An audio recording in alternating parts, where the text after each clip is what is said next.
Welcome, everyone. On behalf of the New York State Children's Environmental Health Centers, also known as NYSCHECK, welcome to the third annual Youth Symposium on Environmental Health and Climate Justice. I'm Dr. Cappy Collins, Director of the Long Island Centers. NYSCHECK is the only statewide network for children's environmental health in the country. And supporting the next generations of activists is core to our mission. We're here today to showcase the work of youth in New York State as part of our celebration of Children's Environmental Health Day. And we're representing a diverse array of training programs and projects supporting the resilience of local communities. These are the champions of change who can lead us to equitable outcomes in health and achievement. You'll be hearing from 3 groups, and there will be time for questions and answers after each group presents. Our moderator for the afternoon is Adriana Candia, a champion of change herself in East Harlem. Hello, Adriana. Hi, everyone. My name is Adriana Candia. I will be your moderator for today, presenting Future Ignites at Wheels, Huntington Breast Cancer Action Coalition, and the 6th Street Community Center. I'm currently a junior at Hunter College, majoring in anthropology and minoring in dance. So then I'm looking forward to hearing what our presenters have to say today. Today we have Sebastian Cruz and Israel Martinez from Future Ignites at Wheels presenting on air quality in the Heights.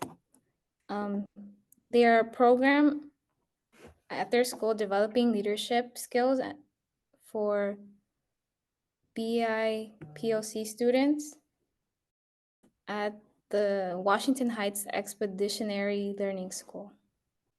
In this program, their students have been working on something called the Clean Air Green Corridor, and they will be presenting on this. Hello, everybody. My name is Sebastian Cruz. And I'm Israel Martinez. And we are from Washington Heights Expeditionary Learning School. And this is our presentation on air quality in the Heights. So for our agenda, we have an introduction on our community, and for our introduction, we're going to be introducing all the problems that we have observed throughout our community in the Heights. Then we're going to be representing our research, which will include a data tool explanation on the Pocket Lab, the air quality levels, and a field site of 182nd Street. And then our data is going to showcase the data recordings over different days and an analysis. And then lastly, we're going to have a closing of relations to 182nd Street and environmental justice. And then our community of Washington Heights. Some problems seen on 182nd Street are, although not present, like for the first one, the aftermath of the Canadian forest fires, like the smoke on certain areas, waste and litter from like the constant garbage in the areas, substance abuse, industrial facilities, lack of green spaces and public spaces for students. For example, just a simple green area for students to be able to just relax and be themselves, and lack of clean air in the Heights.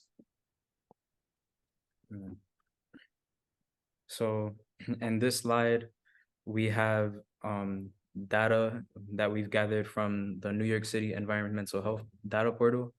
And as you can see here, compared to other neighborhoods, the PM 2.5 levels in our community, Washington Heights, are actually in worse situations, which is mostly due to all the highways that are surrounding the Washington Heights, as well as all other pollution sources around us. And then this is our research. Basically here is what we had used to be able to monitor the air quality around us in our area. It is known as the Air Pocket Lab. Basically what you would need to do in order to use it properly would be to hold it up into the air, press that small button on the top of it, and it'll be able to measure the temperature, humidity, and the PM 2.5 levels around you. In order to view this data, you would need to have it Bluetoothed to a device, most likely a phone, as you'll probably be using it outside rather than inside of places.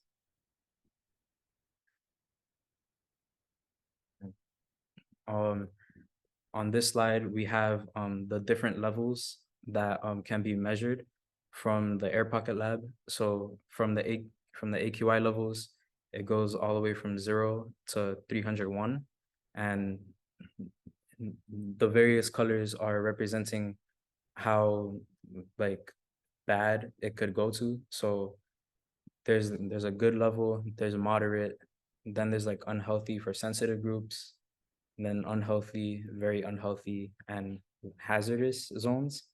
And then for the PM 2.5 levels, the number is a bit smaller. For the good levels, it's only up to like 0 to 12. And then moderate is like 12 to 35, 35 to 55 for unhealthy zones, and 55 to 50 for more unhealthy. And then very unhealthy goes 150 to 250, and then hazardous is over 250 zones.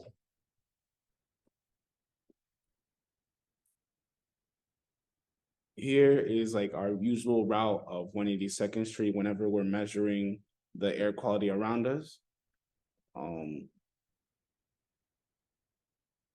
Like you could see here the school and also like the other other schools that are like nearby, and how how bad the air quality would be around us, and like how It affects the school. how like it would affect the schools. Moving on to our data, this is the data that we've collected throughout specific days during the time of May.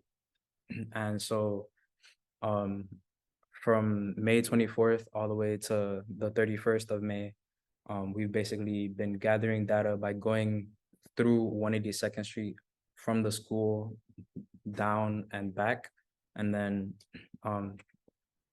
what we've basically gathered is that usually it would average between around 6 to 25, and then some days it would increase all the way up to a 60 in the particulate matter levels. And these trips never really took long. They only really took about 12 minutes at the most. And then for the relation to like 182nd Street and environmental justice, with the help of the Green Air Corridor, you're able to properly check the air quality around us. And you can actually accurately determine how poor the air quality is and how harmful effects would be because of it. And you will be able to properly check your community's air quality and learn how to be an indicator for the healthy community.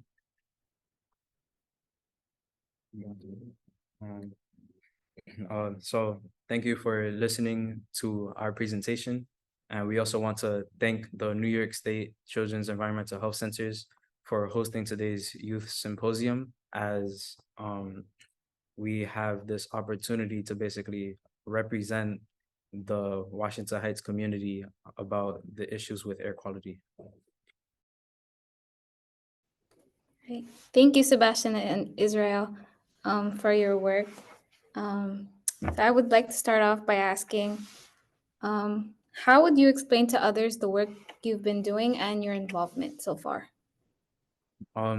So obviously we don't really want to confuse people, so we'd probably want to like explain by giving like a brief definition of what PM 2.5 is, since that's like the biggest issue in the Heights from what we've seen. And then we'd also talk about like how we've gathered the data. So in the presentation, as we showcase the route that we took to like gather data and how long it would take. And then we would like gather it in graphs and like represent it.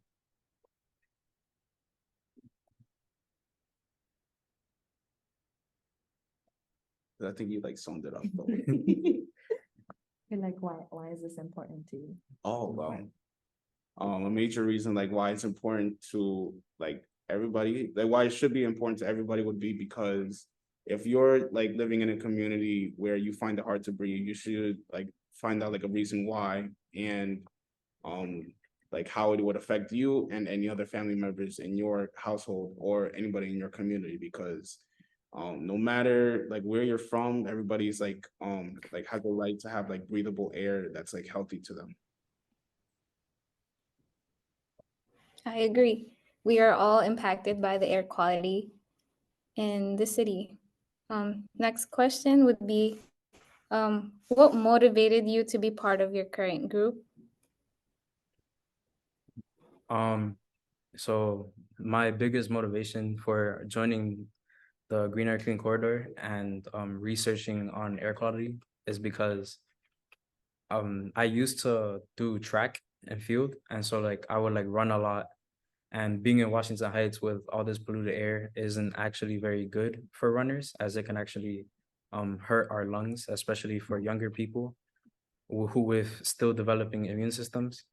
Ever since the quarantine happened, I haven't really been running as much, but I still like do it occasionally. And every time I would go outside, I would usually find it harder to breathe. I would find it hard to breathe while walking around, like even just walking and like going to school and back home. I would like smell the difference in the air.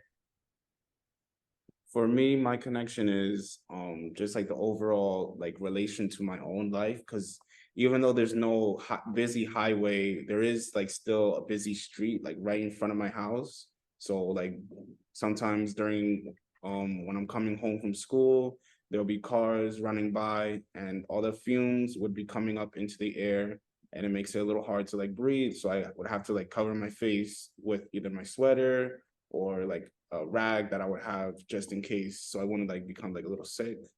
And we also did a project that I had learned that about 80% of people that live near highways are people of color. So I just felt somehow connected to that in order to like try and stop like how do I say this? To like try make a change in like that type of community.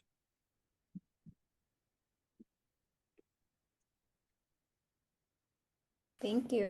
I would also like to ask if you guys ever thought of proposing your idea or implementing it to nearby schools in the area? I haven't really thought much about it, but I've had the idea of basically sharing this knowledge with like other schools because not only are we basically informing people of it, but we could also potentially get other people to help us in this cause of like trying to change Washington Heights for the better. And so it's like if we like let other schools know about these and like they also had programs where students can like help make a change, that would like just make everything better. And so it's like it wouldn't just be us, it would also be like other people and other schools participating. I agree because like some schools, like for schools like with younger children, I feel like we should teach them about it as well because they're like going to be like the next generation in like this. I want to say like this society and also like this fight against injustice with air quality. If I remember correctly, we also did like a little fair where we would where like the school, a nearby little kids school would come up to our stands and we would also discuss how air quality affects them and the PM 2.5 levels and discuss about futures and of like air qualities and how it would look in like, say, a few years from now.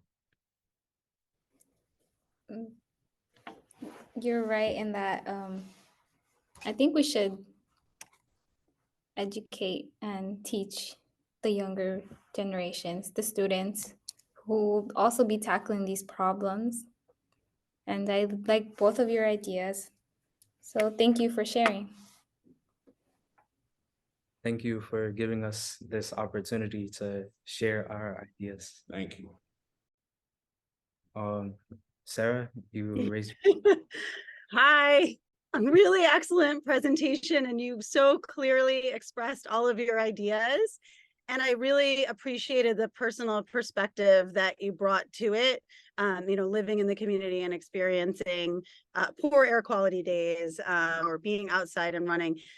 So I just wondered if you thought about, I know you mentioned car traffic, if you thought about what are the major sources of air pollutants in your community? And then, importantly, like, how can you tackle that? What solution might you think about going after? So actually, we have like thought of like some of the main sources, and one of the like 3 main sources I would say would be people smoking. So during our like trips and gathering data personally, we've like observed that most of the spikes in our like data that we've gathered have usually been because there have been like constantly people smoking around us on those days. And so it's like occasionally we'll see like a spike due to cars driving by only when we're like in like corners. But like throughout like the middle of the streets, most of the differences in PM 2.5 are usually due to people smoking. And so it's like one thing that we wanted to like make a change was, obviously this is a free country, so we can't like force people to stop doing what they want, which includes people from smoking. And so it's like, while we want to like prevent people from like smoking, is something that's like really inevitable. And so like the only solution we really have would be like to try and plant more green spaces. So like adding more trees to the community.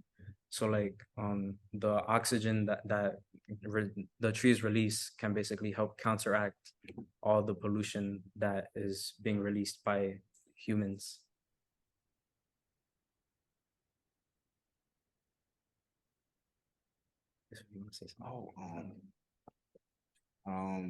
Some other causes actually are the gas from the cars, and also like litter and like garbage in general. And another idea would be like, and like for me, like I think to add more garbage cans on each corner of the street, like one on the west side, one on the east side, and then one like right in the middle of the block, because I've noticed people just, whenever they have a little piece of garbage, they just throw it on the ground because they're too lazy to go either all the way back to that street corner just to throw it away. So like I think this would like try and motivate people to be more like less wasteful of their garbage, and they at least put it away in the right garbage bin. Thanks, guys. That was a great presentation. I know the area a little bit. Adriana does too, actually, because we used to ride up there with our bicycle program to the High Bridge area. And it's great to understand that it's possible to create change to make that area even more healthy for everyone who lives there. Sebastian, the question I had for you, I think you mentioned that you used to run a lot, especially before the pandemic. And it made me wonder how your perception of the city changed because of the pandemic. And of course, I'd love to hear from Israel too, your perceptions also. So my perception, well, I wouldn't say it's more like changed too much, more like I only really stopped running because quarantine kept us inside so much. So it's like, since I couldn't do it, I guess I got out of the habit of running. because we didn't really have a treadmill in my house, so it's like I couldn't really do it at home, and so it's like I would normally do it outside, and so it's like after the pandemic, after like since I've been inside so long, and then I would go out like after like so long, basically the air felt different to me, and so it's like it kind of demotivated me from like continuing to like do runs like a lot, and so it basically made me think that my area isn't as clean as I thought it was, because like I've lived here for most of my life, so I guess I kind of got used to it before I even realized how bad it was, and then I stayed inside so much that I started smelling the difference again. From my perceptions, during the quarantine, they didn't really change that much. Like they weren't like drastically changed because once like every day I would take my dogs down in order to walk, but like during the pandemic, I was always be like a little too scared to catch like the disease. And then another thing is like for the air quality, I noticed how when me and a few other classmates had went to a trip to Washington State, the air just like felt so much cleaner and fresher. Like my nose was actually like really cold on the inside because like I'm just so used to like the hot heat over here. And then on our trip back, the sense of smell had changed drastically because now I could smell all the gas, the smoke, like all the really toxic air qualities from New York compared to Washington State. Anna, you have your hand raised for another question. Yeah, hi y'all. Thank you all for such important work around air quality in your community. Your presentation was awesome. I wanted to ask what the experience was when you were teaching younger students and talking to them about air quality. How did you make it easy for younger kids to understand, and what was their reaction to the information that you gave them? So when we like first started doing it, we were a little nervous because we basically were in a position that like our teachers were in which like we're teaching the younger generation. And so basically the way we went about it, since these kids were like younger than us and we're like still teenagers, we decided to like add more pictures than like words, since like it would be easier for them to like understand than if we started giving them like these long paragraphs of like information, which is why we had like, and we also like, so it didn't seem too long, we also like compressed the data into like having it into like one slide.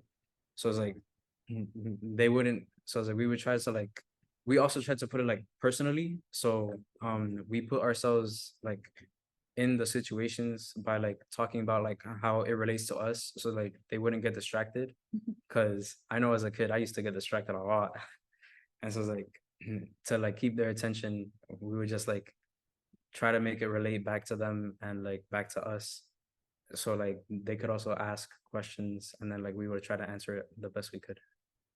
Yeah, because like as a little kid, your mind is gonna be all over the place. Like, what's this? What's that? So like we would like try and make it as like and not as simple as possible, so they wouldn't get too bored, but like as intriguing as for like a little kid can be. So like if they ask, what does this graph mean? We would tell them how these graphs represent like the air quality around in your neighborhood, in this neighborhood right here. And like we would show how high and how low each bar would go, and then they would get like a better understanding of how like air quality would work.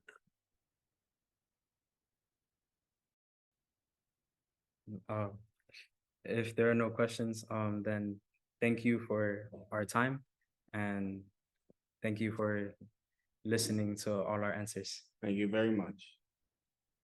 Up next, we have the Huntington Breast Cancer Action Coalition, which is a nonprofit in Long Island who trains high school students to be environmental health ambassadors. Today we have Tanish, Parlapall, and Aashna, Pawar presenting and talking about their experience there. Okay, so my presentation is on personal care products and environmental health. So first of all, hello, my name is Aashna Pawar, and I am a high school senior at Half Hills High School West, located on Long Island. I'm an environmental health ambassador and have participated in community outreach events this year, like educating local middle schools and a holiday house youth camp. And I've also done an oyster reef project with Cornell Cooperative and Huntington Rotary. And we also did the NYSCHECK Summer Student Advocacy Project. I'm an aspiring musical composition and oncologist, and I hope to go forward in environmental activism as well. So personal care products, or PCPs, are part of our everyday lives. We use so many products each day and we don't even realize. If you look around the room that you're in, you can probably find a bottle of lotion or something in front of you. We are constantly surrounded by ingredient lists, most times not even knowing what half of the ingredients are. So this is why I'm interested in this topic.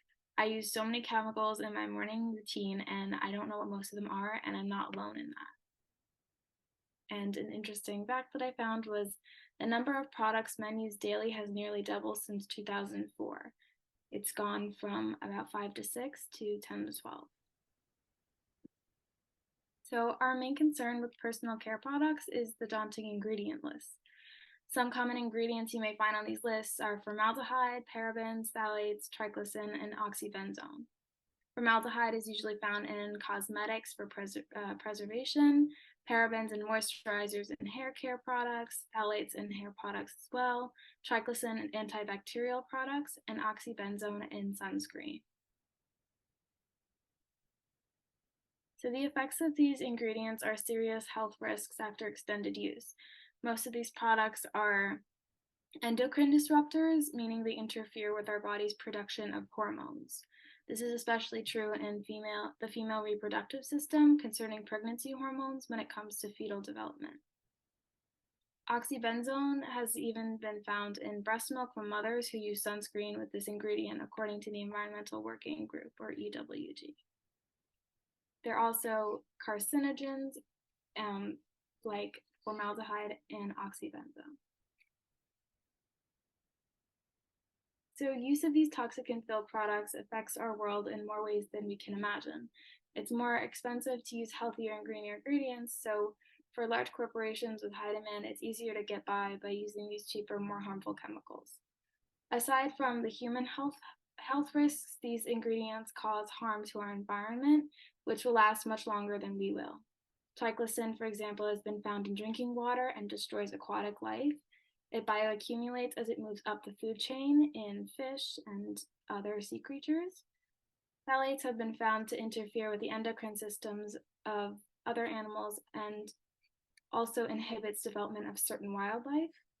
Formaldehyde is extremely toxic to aquatic life. It also changes the behavior of land animals, interferes with hormone production, and shortens their lifespan. Finally, oxybenzone is notorious for destroying coral reefs. As sunscreen is removed in the water while people swim, coral reefs are exposed to oxybenzone, which eventually kills them. This is when the coral reefs, you can see pictures of them slowly turning white and losing their color. So this decrease in biodiversity around the world has and will lead to more detrimental impacts of climate change.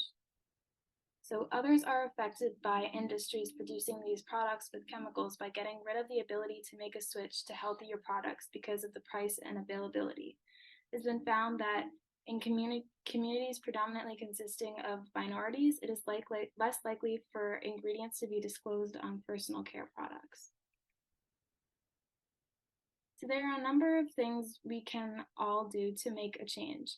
The most important is being mindful when purchasing personal care products. The EWG has an app called Think Dirty, which makes it much easier to evaluate whether a product is healthy for both humans and the environment. All you have to do is scan the product and it'll tell you all that you need to know. Easy switches we can make in our day-to-day lives are using triglycerin-free toothpaste, paraben-free hair care products, oxybenzone-free sunscreens. We can use mineral sunscreens instead, fragrance-free products. So HBCAC's mantra is prevention is the cure, and it could not be more true. Our everyday choices affect more than just ourselves. It is important for upcoming generations to understand the work of those before us so that we can fix what has already been harmed.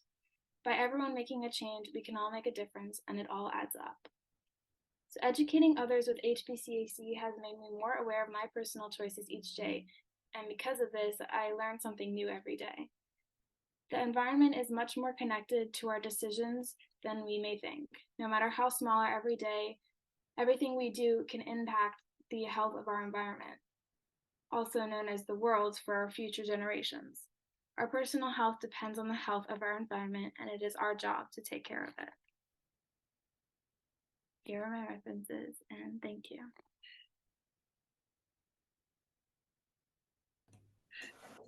Thank you, Aashna. I like your detailed explanation on all the chemicals that are in today's products and how everyone is affected by it. So I would like to start asking you again, how would you explain your work and your involvement so far, whether it be to your family or friends? Well, for me personally, whenever with family, I like to make sure that I let them know we're using in terms of personal care products, what kinds of ingredients may be in certain products and whether they're advertised as paraben free, and make sure that we're using healthier or making healthier choices in the things that we buy. And for HBCAC, a big part is community outreach. So what we've done, like in the Holiday House Youth Camp, is we've educated them on making good environmentally friendly and healthier decisions for ourselves so that it also benefits everybody around us. Thank you. What also motivated you to be part of your current group? In my freshman year of high school, I took AP Environmental Science, and I found it super interesting, and I wanted to be able to learn more about the topic of just environmental health and science. And there was a whole other world of environmental justice that I didn't know about. So upon finding HBCAC, I thought that it fit perfectly for what I wanted to learn. And so far, it's been really enjoyable being part of the organization. It's nice to hear that you find it rewarding to be part of this. Any small changes that you have made that have like impacted your life so far? I'm definitely more aware of what I buy now. Usually I tend not to buy things online anymore. I like to go in person to stores just so I can see the full ingredient list. Sometimes it's hard to find things online on websites like Amazon. So that's definitely something that's changed in my life. If any other person has questions for Aashna, we will be taking them now. Anna? Hi, Aashna. Thank you for your presentation on this really important topic. I thought you presented really well. I guess I have kind of a two-part question, and you can answer it as much as, either or as much as you like. I just got introduced to this term called beauty justice, and I thought that it might be really relevant to what you just spoke about. So I wondered if you had heard of that term before, if it resonated with what you're passionate about. And then also I wanted to ask if you had any advice for people who want to, do better for the environment and their own health in terms of personal care products, but then also sometimes feel inhibited by the cost of some of these more sustainable and healthy products. So either question you would like to answer, I'd be happy to get your perspective. Thank you. I have not heard about beauty justice, and I would definitely love to learn more about it because it sounds really interesting. And in terms of what we can do, I think that it's just really important that we do our research when it comes to personal care products, because while a lot of environmentally sustainable and healthier products are more costly, there are affordable options. It's just, I think we just need to be able to dig deeper and educate ourselves. So while it might be a little bit more expensive than a $2 moisturizer, sometimes it might be worth the investment to spend a couple extra dollars because the effect is a lot greater. Happy Collins? Hi, Aashna. Thanks for that presentation. You were informing us about making informed choices about our purchases. It's hard to get that message out there for everyone. I'm wondering if there are other ways we could protect everyone by default. Is there some way we could make sure everyone doesn't even have to make the right choice?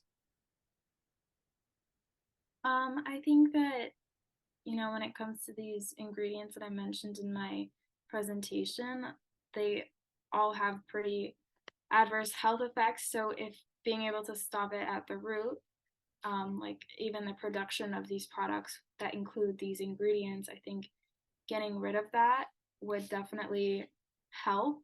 But I think that that's probably an issue that we all have to come together to do. So in terms of individually, I'm not really sure, but I think as a whole, we can all try to maybe, I guess, come up with a way to try and get rid of these ingredients that are constantly being put into products that we can all buy, and they're so easily accessible and they're so cheap to buy, so it's sort of tempting to get them just because the price is lower. But I feel like that's an issue that we have to attack as a whole. That word "we" really sounds good. I think we can do a lot of good, probably more than each of us can do as individuals. And I'm seeing what Sarah Evans put in the chat about "we act" as a nice segue in terms of understanding what's being done and what could be done in this world of beauty justice, if you prefer that term. Anyone else have questions on Aashna's presentation or comments? I have a quick comment just to say thank you for your presentation, and that, keep fighting the good fight on this. I know there are a lot of beauty influencers out there. I know that's a really huge space right now, the beauty regimen that can take hours and many, many products.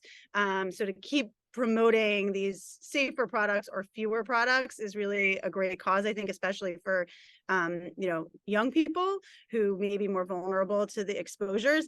And then I wanted to shout out that you said that you're interested in going into oncology, and just to say that we really need more people in the field of oncology with a background in environmental health.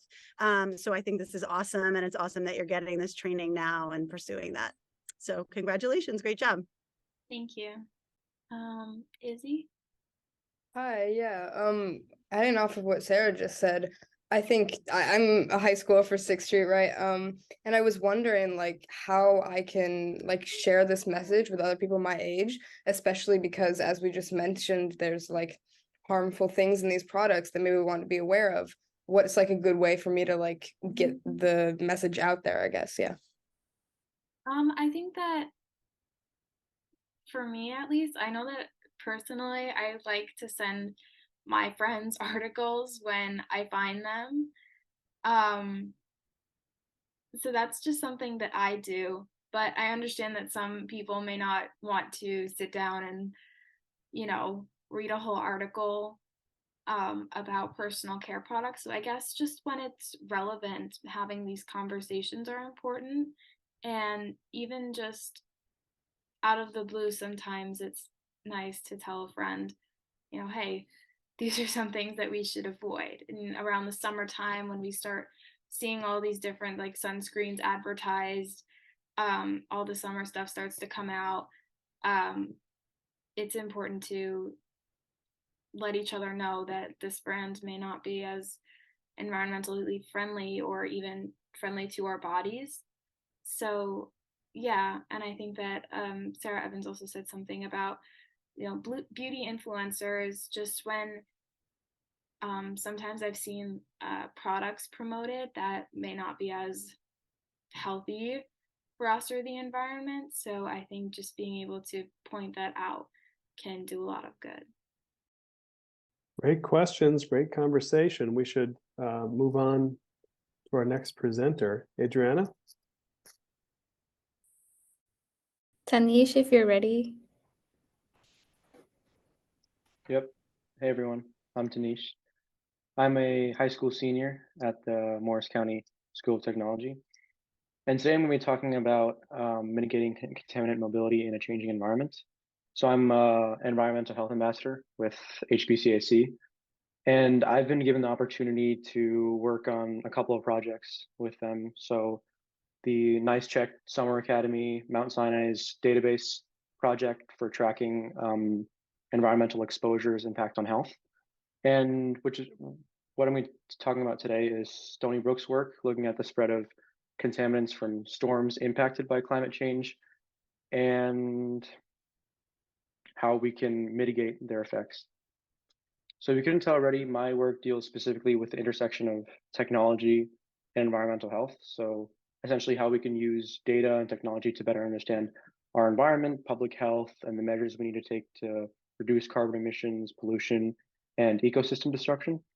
So I'm going to be talking about specifically how our weather can be impacted by global warming and why mitigating contaminant mobility is important when our environment's changing.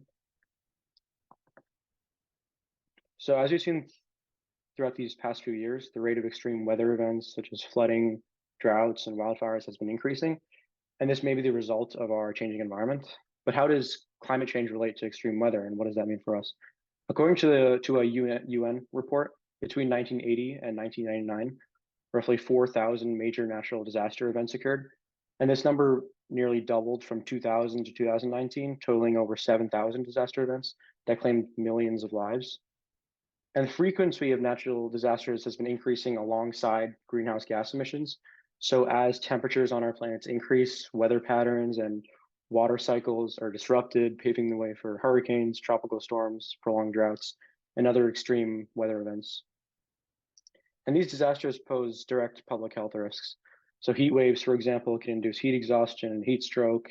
Smoke and air pollution caused by wildfires can exacerbate or even cause respiratory issues.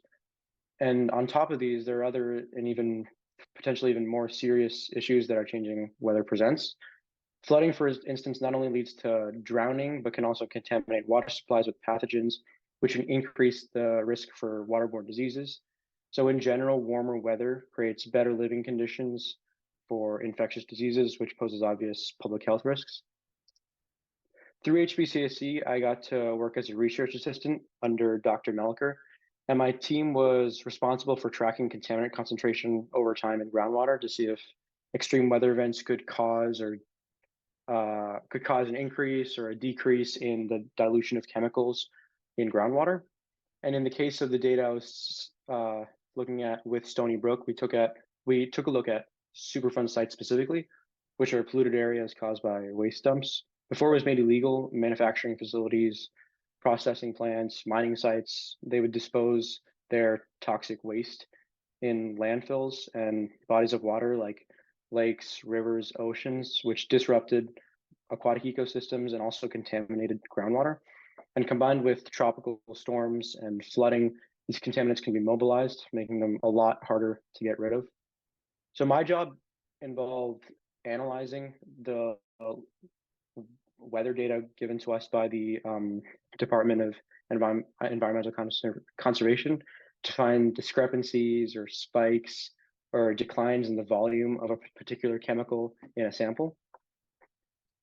So here, for example, we see that acetone jumped from 5.9 to 78 micrograms per liter on June 26, 2022. And we found similar spikes on that same day for other chemicals like methyl ethyl ketone in the sampling site and decided to investigate. And after searching through some historic weather data, we found that the days leading up to June 26 were pretty high in precipitation and wind speeds, which might have altered the data. And if climate change induced weather shifts become the norm, we could be looking at less accurate conclusions regarding the quality of our water. And even worse, it's possible that contaminants and waterborne pathogens become more prevalent in our drinking water, which could give rise to a lot of major public health concerns. And on top of affecting our health, water that's contaminated with these chemicals can also disrupt aquatic ecosystems, which has obvious downstream effects throughout the food chain and on what we eat. So there's currently 1,571 sites located across America, and 945 of them may be impacted by extreme weather events caused by climate change. So if we don't address this concern now, we could be looking at a host of issues ranging from public health to long-term environmental damage. We're still working on confirming our findings, but there are obvious impacts that climate has on weather, and we should start developing solutions as soon as possible.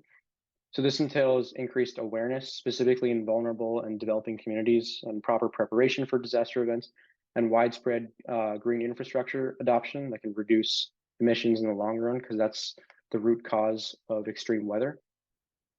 And one way we can begin mitigating the impact of disaster events is to start pushing against climate vulnerable housing. As according to Time magazine, housing exposure to climate risk is increasing, which is costing the US billions of dollars annually. And we need to push Americans away from investing in climate risk areas, while also developing resilient construction techniques that can withstand natural disasters like flooding, flash floods, heavy rain. We also need to increase infrastructure resilience, like surrounding disaster events, which includes water management and sanitation systems, and warning people of disaster-related events, and obviously reducing carbon emissions in the long run. But there are things we can do right now to avoid increasing the rate of extreme weather. So we can start by properly disposing of our waste, which prevents it from contributing to climate change or ecosystem disruption. When you litter, wind or rain can carry it into bodies of water, which can exacerbate marine pollution and even groundwater contamination. We can also avoid single-use plastics, which create a large volume of waste within a short time frame, and compounded over several years and decades, this plastic can end up in incinerators, landfills, public areas, and even bodies of water. So single-use plastics have consistently been found in ocean trenches, ponds, and lakes, which poses a significant threat to aquatic life and public health. But beyond these everyday actions, you can also advocate and support for green infrastructure development, specifically surrounding storm water management, which can include water storage roofs, draining systems, rain gardens, like you guys were talking about earlier. Bermuda on the left, which I visited on a cruise last summer, has actually implemented a water harvesting technique using roofs. So when rain falls, their roofs can collect this rain and filter it, and then use it as drinking water, because Bermuda doesn't have any springs or lakes or rivers to get their water from. So this is their direct source of water, which allows them to save tons and tons of water, which reduces their overall environmental impact. So if we want to properly address these issues, we have to begin involving the youth as well, because it's us that will be affected by the environment of the future. And we can do this by increasing climate education. We're also sharing a hopeful perspective, which I think is pretty important, getting rid of the idea that the end of the world is coming. I think we should create coalitions that share a message of hope and overcoming challenges. And I largely came to this understanding through participating in NYSCHECK and HBCAC, where I expanded on my knowledge of the scope and the magnitude of climate change and its impact on our daily lives. So I think that if more youth can be involved in similar programs, we can save the environment and solve environmental issues while also uniting under a common goal of environmental stability and overall human success. Thank you.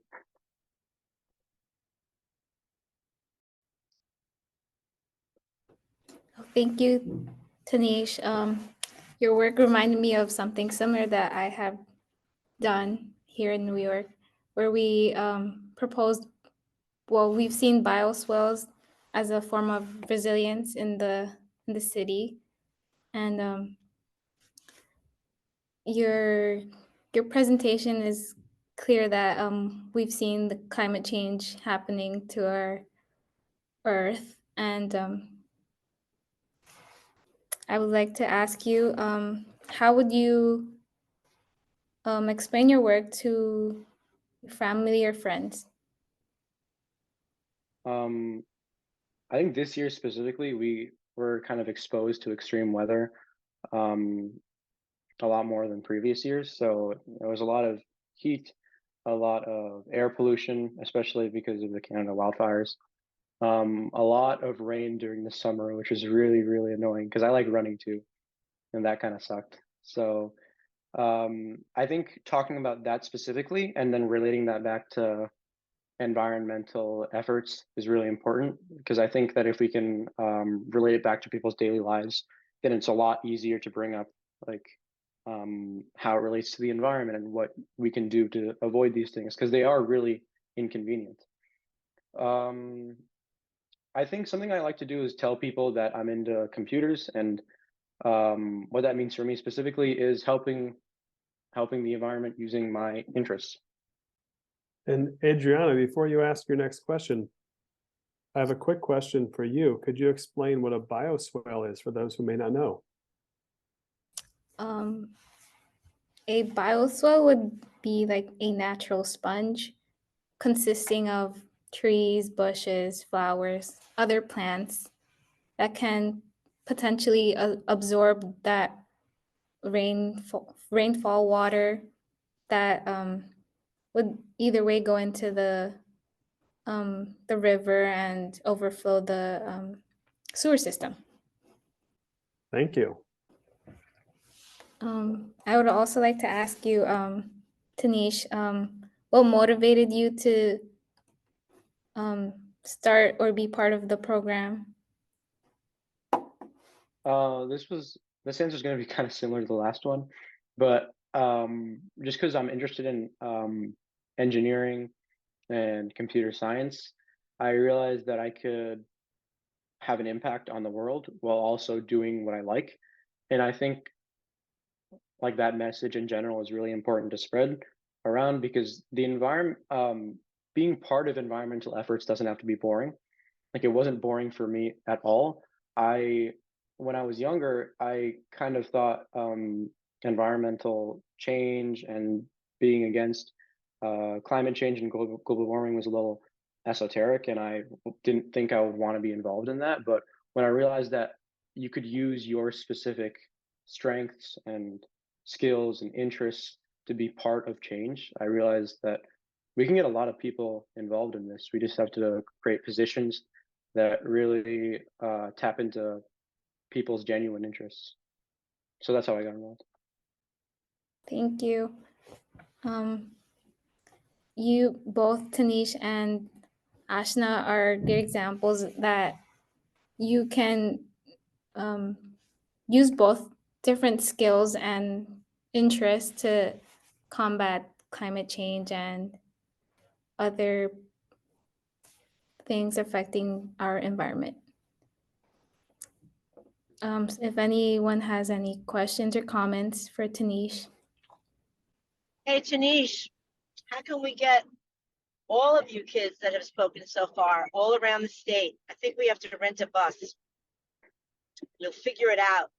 I know one of our last speakers was talking about, when we're talking to the youth, we do it picture forms, or, or you were talking about coding got you involved. So look at the diversity of ears we have to touch as we hope that as we travel around New York State and these programs are emulated and we connect with other fine youths from other states, just the bus will get bigger. Thank you to all the speakers. It's about, it's not only our voices, but it's the diversity of ears that will perk up in the diversity of our presentations. Thank you. Yeah, I agree with pretty much all of that. Climate change is so multifaceted that there's a niche for literally anyone, and whatever they want to be involved with in the future, it can contribute to environmental efforts. Dr. Evans, you had a question? Yeah, so I put a comment in the chat about the synergy of all of our skills and backgrounds is so important. It's such a multifaceted and complex battle. But I wanted to say, I hadn't thought a lot about the impacts of climate change on Superfund sites and exposures to communities that are nearby. And I wondered if you could say anything about the characteristics of a lot of those communities that live in proximity to a Superfund site and, their potential unique vulnerabilities. Yeah, so Superfund sites, when combined with extreme weather, can cause contaminants to be spread about, which obviously contaminates groundwater. And assuming that like those vulnerable communities are getting access to their drinking water from groundwater, which a lot of New York does and a lot of the US does, that could pose major threats if it ends up being confirmed. We're still confirming our findings, so it's not 100% there, but in concept, we should be looking in the right direction. But I think that if we make that the primary story, that local communities are going to be impacted by this, then the issue is going to be kind of raised to the front pages, because we've seen so many popular movies about water being contaminated or basic necessities being contaminated with dangerous chemicals that obviously had downstream effects that killed a lot of people and hurt a lot of people. If we can make that the main message, that there's a lot of damage that's going to be caused by our ignorance, essentially, then I think we can get a lot of people involved, because people keep watching the movies. Why wouldn't they want to be involved in real life efforts, Yeah, and I think there's a real convergence of environmental justice issues here that you've named, and that, often the communities that live near the Superfund sites are environmental justice communities. They are also more vulnerable to climate impacts in general. And so thinking about solutions that protect those communities and the cumulative impacts, I think, is really important. So I really appreciate that you brought this issue to light. Hey, Tanish, great presentation. It's clear that you're really knowledgeable about this. I was very impressed. I have kind of a niche question, so it's totally okay if you don't know the answer, but I was really struck by that map of the whole country and all the different Superfund sites. And I was like noticing that, wow, so much of it is clustered around the Northeast, and particularly within like New York State and New Jersey. And I wondered if you had any idea why that was. Oh yeah, thank you. Honestly, I realized that too. New Jersey has 114, which is like something like 20 to 30% more than New York, which doesn't make a lot of sense because it's smaller. But that's an interest. I didn't think about that specifically in the Northeast, because that's true. I didn't see a lot in the West. I would have to look into that, but it might have been because a lot of manufacturing facilities and processing plants were established in the Northeast, because that's where the US was established. So maybe they laid their groundwork there, and then slowly they expanded, but most of the area just kind of stuck there. And because a lot of our, I think a lot of cars are made in the East. So it could be something along those lines. A lot of mining facilities are in the East more than in the West. I'm not sure if that's 100% true. I just kind of said that, but I'm pretty sure that's true, because that's where the US was established. I don't know. I'd have to look into that. That's a really interesting insight. I'll look into that, and then I'll send you a text or something. That would be great. And it wasn't meant to be a curveball question at all. I was No, just, that's okay. That's a really interesting insight. I didn't think about that. and you answered it really well. So thank you. Thank you. Thank you. It's a great hypothesis, as we would say in the scientific process. Conspiracy theories. I'll write a study about it and send it. Yeah. It's a fine line. Adriana, let's hand it back to you. For our third group presenting today, we have the 6th Street Community Center, which is a nonprofit community center that where they teach their students in an after-school program called the Teen Climate Justice Program, where they learn to be leaders in climate and racial justice through community gardening, citizen science, art as activism, and political advocacy. Yeah, so hi everybody. Thank you so much for having us. My name is Anna Tomo. My pronouns are she or they. And I will be introducing our 2 high school activist leaders for today's presentation. Can everyone see my screen okay? Thumbs up, we love it. So I just wanted to give some super quick background about what 6th Street Community Center is. It's a community center located in the Lower East Side of Manhattan, and we have been around since 1978, which I always feel very proud when I say. We've been in the game for a long time, and we fight for all different kinds of justice, and that's across climate justice, racial justice, economic justice, housing justice, and food justice as well. So this is a photo of the front of our building and some of the teens that were in our program this past cohort. And I wanted to give just a very brief overview because we have a very large diversity of programs at 6th Street Community Center. So we have community fridges that we support, which Jayden will talk about a little bit later in the presentation, as well as emergency food distribution, where we give out produce for totally free to the community and those who are facing food insecurity.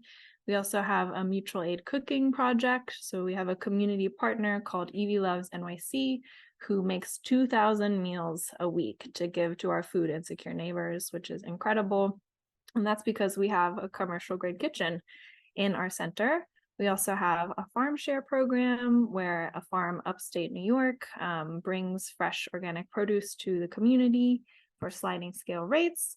And then, of course, what we're going to be talking about today is our youth empowerment programs. So we have our younger students, the youth program ages 5 to 11, coming after school and during the summer to talk about, climate justice, but everything from art to social justice to gardening. We also do climate justice campaigns and advocacy. So we're directly involved with several campaigns for climate justice. And of course, what we are going to be talking about today, which is the Teen Climate Justice Program, which is the program I run and the program that Izzy and Jayden are a part of. So a really quick overview before I hand it over to Izzy and Jayden. The Teen Climate Justice Program has been running since September of 2021, and we've reached over 130 high schoolers since then, which is incredible. We are mostly an after-school program during the year, meeting twice a week, but we also meet during the summers, and it's completely free. And we have students from all over New York City. We've even had people from, Staten Island and New Jersey come to the Lower East Side after school. And some students receive community service hours or even a stipend for participation. And so now I will hand it over to Izzy and Jayden to take it away from there. Yeah, are you gonna, yeah, okay, great. So this is our organizing slide, and there's a photo of the March to End Fossil Fuels, which I was there, not in the photo though. But I want to talk about how from this program, I've learned more about organizing than I thought I really ever would. But it's been really, really great. Just 2 weeks after joining the program, I went with 6th Street to Albany to rally for the CJJP, which is the Climate Jobs and Justice Package. And at the rally, our 6th Street performed a poem. And we did it in front of the entire rally. We did it in the War Room, which is in front of Governor Kathy Hochul's office. And although we were really nervous to do it and share our climate stories and why we care about climate justice, We did it with intent and we did it with passion. And it was so great that even after people came up to us from the rally and they told us how much we appreciated it. And I think that was one of the first times when I really realized how much like the power of community is present. And that's just the beginning of the organizing we've done with 6th Street. One of my friends, fellow teen from the program, Zoe, got to do a speech in front of Assembly Member Glick. And I also did a speech about the intersectionality of the climate crisis, being queer, and how that connects to the climate crisis at Washington Square Park. It was a New York Renews youth event, and I'd never done anything like that before. I'd never spoken in front of a bunch of people with a megaphone and everybody listening to me. And it was a little stressful at first, but what was more important to me was just being able to share that climate story and why environmental justice is important to me. And then lastly, we, as seen in the picture, attended the March to End Fossil Fuels just a couple of weeks ago. And together we painted 22 banners for this march, and we attended, and it was really just a powerful experience. And one of the most incredible things was being at the front, seeing the frontline community, seeing their passion, and seeing the music and just the community bonds. And we held signs, chanted, and I even got to speak to a few people doing interviews. Somebody was from NYU, and I got to talk about why I was there, what it meant to me. And it was something I wasn't expecting, but I really enjoyed it. And altogether, it was a memorable experience. Yeah. As Izzy said, we do a lot of organizing work, and what I wanted to talk to you all about is the lobbying work that kind of goes hand in hand with that. And Jayden, if you're able to get your audio at any point, you can just jump in. So this was from our trip to Albany. We did lobbying for the Climate Jobs and Justice Package, which is spearheaded by New York Renews, which is a whole New York statewide coalition for climate justice. We attended the Youth Lobby Day as well as the mass mobilization. So it was 2 separate trips, and that involved teens and myself waking up super early with the sun, getting on a bus to Albany, and getting training on how to meet with the offices of elected officials, and also talking about our personal climate stories and how different aspects of the climate crisis have impacted us, and how, you know, the high schoolers as young people really care about climate legislation being passed, and that it's not just an abstract thing, it really does impact our day-to-day lives and our lived experiences. So teens in our program had the opportunity to meet with the offices of Assemblymember Alex Flores, Assemblymember Ram Kim, and our local Assemblymember Harvey Epstein, as well as Senator Rachel May. And we were there along with folks from Fridays for Future NYC and also Triage. So we were just one of a few different youth climate justice organizations, and there were hundreds of people there that day. I have to say, being involved in the Climate Jobs and Justice Package advocacy has been really fulfilling, because we were there from the very first campaign launch rally to when it was, we actually got to see some of that legislation get passed, and now we're hoping to get involved in the second wave of the CJJP in 2024. Another aspect of our program that's really important to us is ecology. So the image on the right-hand side is us putting our very own rooftop milk crate garden using mostly recycled materials. And that was planted with all pollinator plants that were donated to us by this organization called Green Gorillas. And they're all native species from a garden in Gowanus called Lowlands Nursery. And the reason that we planted this garden is because we actually have beehives on our roof of 6th Street Community Center, which we occasionally get honey from.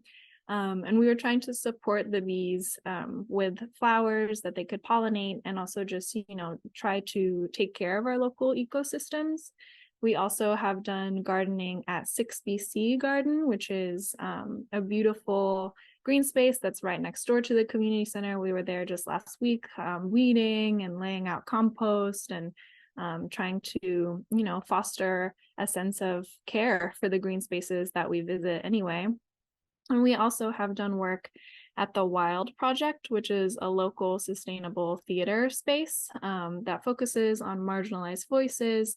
And it's a reformed building, so they tried to use as many of the old materials as possible. So we got to tour that and take care of their green roof. Something that we did in the summer as well is the image on the left-hand side. We got to visit the Billion Oyster Project on Governor's Island. And they hosted us 2 different times. We got to pull up the oyster cages, check out what species were growing on them, learn about the history of the New York Harbor, and participate in kind of recording some data there. So that was a really meaningful experience. I'll pass it over to Izzy. Cool. Okay, so I'm going to talk about citizen science and what that is to us. So one of the most exciting program memories for me was when we got an indoor air quality monitor from Purple Air. And it was donated by the CUNY Advanced Research Center, which you can see in the photo is where our program went to visit.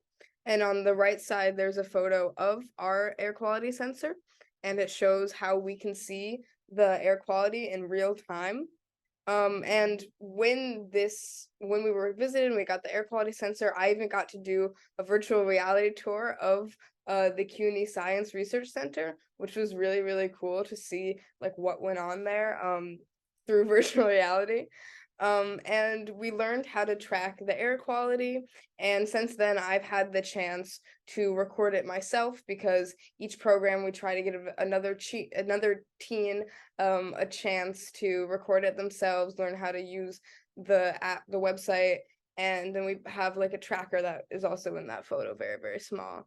But I was especially grateful to have this air quality monitor, because on the days when New York was completely covered by all of the smoke in Canada, it was like scary, and we could not only see and like feel the effects of the smoke, but having the sensor helped us understand what was really going on. We could see in real time and in real numbers just how much more the air quality was like dangerous than normal. We could tell that the levels were not what they were supposed to be. And so it was really important to see that, and it kind of helped me understand that the climate crisis is happening right now. It was in New York City, and it is. And it just helped me understand how important the work we do at 6th Street is. Yeah. Thank you, Izzy. Yeah, that was a really impactful workshop for me as well. Just, having that background info so that we could be prepared when the really bad smog hit New York City. Another thing that we do at 6th Street with the teen program is a lot of food justice and mutual aid work. So as I mentioned before, we do have a community fridge right at our center, which we try to stock once a week. And we stock that with food from Trader Joe's, their local grocery store at Union Square, that would have otherwise gone to waste. It's too, going towards its expiration date, or maybe it's, blemished, produce with a little spot on it or something, but still totally edible. So we rescue that food and the teens eat it. And we also stock our community fridges with it. We sometimes also stock the 2 other nearby community fridges that you can see on this map. This map is a really great tool, nycfridge.com, and it shows all the community fridges all around New York City. So we also participate in our emergency food distributions, and those happen once a month. It kind of came out of the pandemic when people were really struggling economically, financially, and a lot of people were struggling with food insecurity. Back then, we were giving out the FDA boxes that were coming from the federal government, but over time, we realized that the communities in the Lower East Side sometimes, just in terms of cultural sensitivity, do not eat the food that was given, such as meat or dairy. So we changed the program to focus more on Asian produce. We have a distributor in Queens, and that was much better catered to the community who was lining up to receive the food, which is a lot of Asian American immigrants and elders. And in the summer, we served over 150 people by doing this. And the 2 food distributions were almost completely run just by the teens in the climate justice program, which was a really fulfilling and meaningful experience. I'll pass it back to Izzy. Wow, the Wilderness Access Trip. Okay. So to introduce you guys to what the Wilderness Access Trip even was, it was a Wilderness Access Trip. This summer, me and 7 teens from New York City went to New Jersey, the Pine Barrens with YMCA of the Pines, to do a access trip and go backpacking for a few days. And the point of this trip was for us to experience the essence of nature and what we're like actually fighting for here in New York City, as we don't often get that chance to experience that nature. And so obviously going into this trip, I understood that like I'm getting a chance to experience the nature that we're fighting to protect. But going into this, I had no idea that I would actually feel that deep of a connection to nature.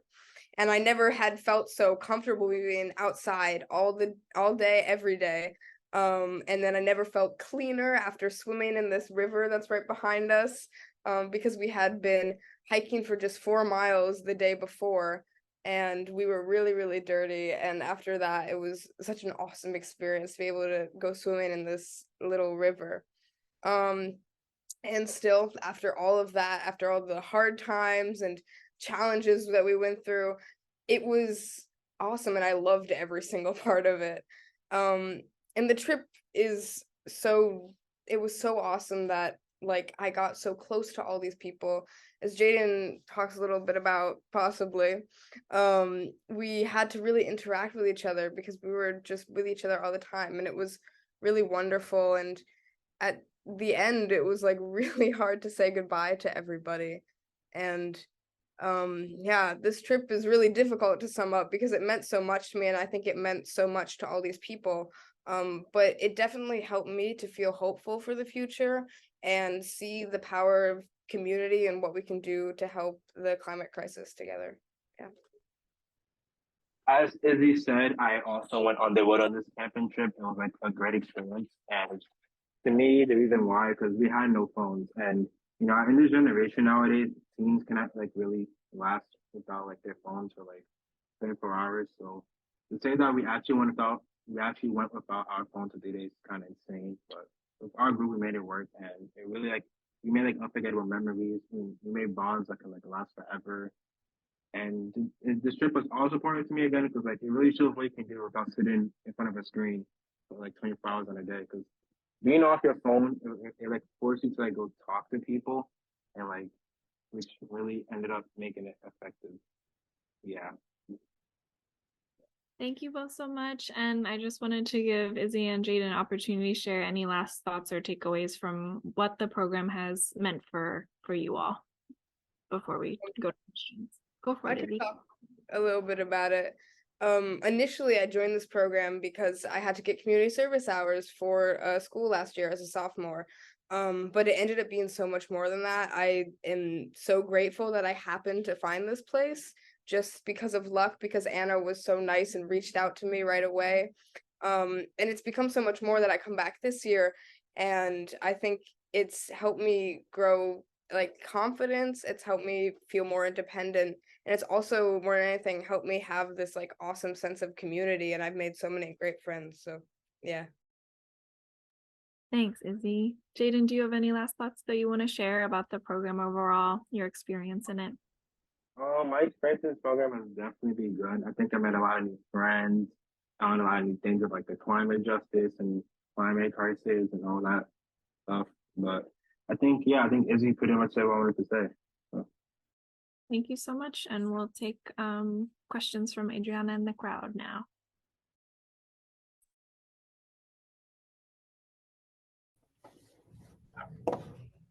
Thank you, Izzy and Jayden and Anna, for the work you presented.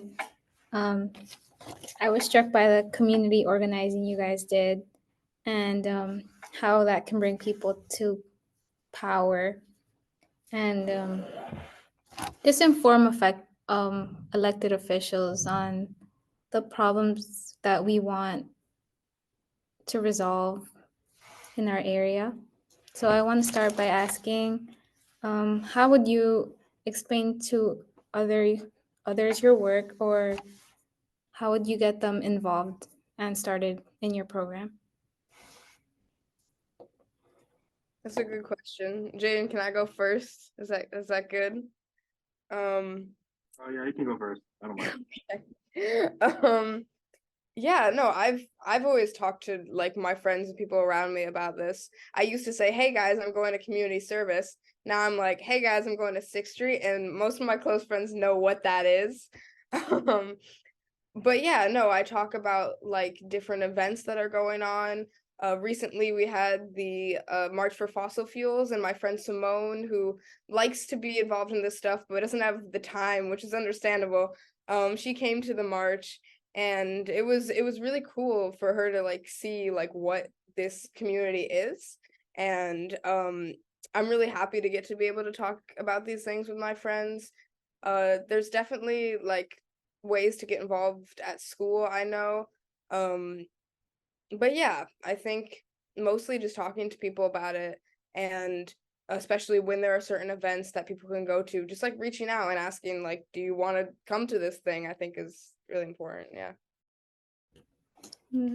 I see you made the point of that it takes time, and certainly the motivation and interest to keep going and pursuing what everyone here today has talked about.